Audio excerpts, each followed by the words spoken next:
Jusqu'à 12h30, Intégral Placement. 100% placement, 100% BFM Business. Et on parle à présent gestion collective. On s'intéresse à énormément de sujets liés à cette actualité des fonds avec Frédéric Lorenzini. Bonjour Frédéric. Bonjour Cédric. Consultant chez MCV France. Et aujourd'hui, on va évoquer les tensions qu'il y a sur les marchés de taux avec le 10 ans italien qui a connu des tensions d'abord et puis qui ensuite reste quand même accroché à haut niveau, même s'il a un peu rebaissé autour des 4,5. Ça reste accroché à haut niveau, c'est un véritable électrochoc. Il faut se souvenir qu'en janvier, sur le 10 ans italien, on était à moins de 4%. On a quasiment cogné le 5. On reste accroché au-dessus des 4,5. Ça a perturbé, bien sûr, ces élections, la dette italienne, mais l'ensemble des marchés obligataires de la zone euro. Je crois qu'on est rentré de nouveau dans une période d'incertitude pour les investisseurs. Ça s'était calmé. On avait voulu penser que tout était rentré dans l'ordre et on voit bien que dès qu'il y a un coup de semonce, ça repart. Quelles sont les conséquences de ce retour du Cavaliere pour écoutez, alors, conséquence du retour du Cavaliere, on l'a vu, ça perturbe les marchés actions, les marchés obligataires. Sur les marchés obligataires, très clairement, ça a l'effet de faire baisser le prix du papier. Ça a un impact direct sur les portefeuilles, puisque que vous ayez de l'obligation en direct ou indirectement via des fonds, vous avez une perte de valeur.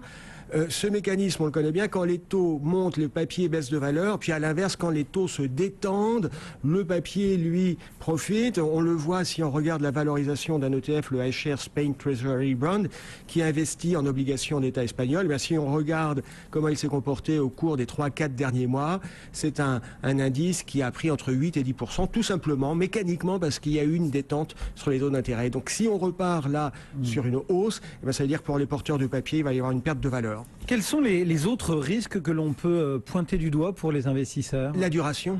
La duration, c'est-à-dire le fait qu'on va être impacté par une hausse des taux. Alors c'est vrai que on en parle peu parce que la perspective d'une hausse des taux directeurs, elle nous semble aujourd'hui assez lointaine. Moi, quand on regarde les performances passées des grandes catégories obligataires, sur les fonds investis en obligations d'État euro long terme, ça fait 5% sur un an.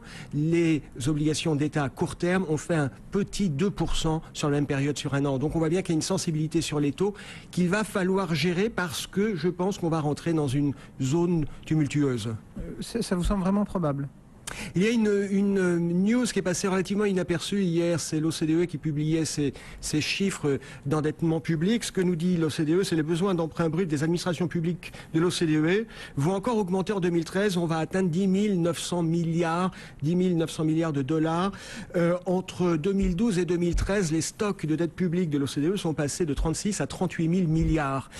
Ce sont des sommes qui se rajoutent aux différents quantitative easing qu'on a eu des deux côtés de l'Atlantique. Et donc, il y a un moment, à force d'avoir des afflux de liquidités sur les marchés, il y a un moment, il va y avoir une perte de valeur du papier, de la monnaie. Et donc, ça va se traduire clairement par de l'inflation, ce qui va peser sur les obligations. Et ça aura un effet négatif pour les porteurs d'obligations. Frédéric Lorenzini, merci beaucoup. Frédéric, consultant chez MCV France. Et messieurs, le CAC très hésitant. Aujourd'hui, on gagne 0,16%. Beaucoup de prudence après la belle hausse d'hier. On est à 3697 points. Les marchés qui attendent aussi avec anxiété le fiscal cliff américain. Les démocrates et les républicains n'ont plus que 24 heures pour se mettre d'accord et éviter une baisse automatique des dépenses là-bas aux États-Unis. On va en reparler bien sûr dans un instant.